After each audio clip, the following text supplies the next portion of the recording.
Yeah, ligo si Blossom. Gabi na, gabi ang ligo para ma-fresh ang tulog niya.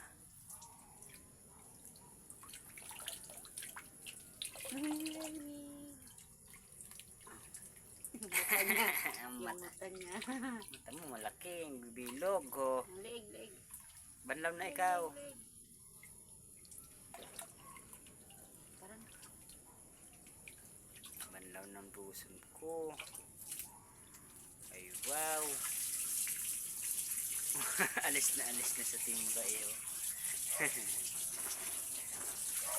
Alis na ikaw? Rom? Hintayin mo eh. Hintayin mo yung nagpapaligo sa'yo.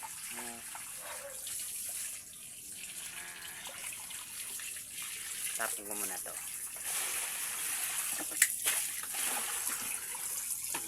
Dito mo.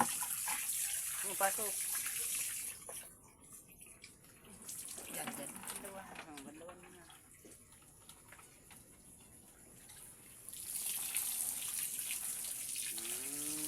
Wow, bigo siya.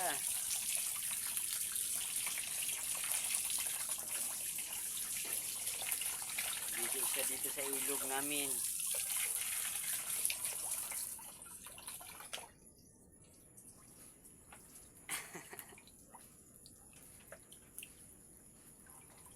Ano ba yan? mabandawan yung ulo. Okay na yan. Wala ka dyan. Okay na, nakapagbanlaw na. Kapagbanlaw na siya. Busam!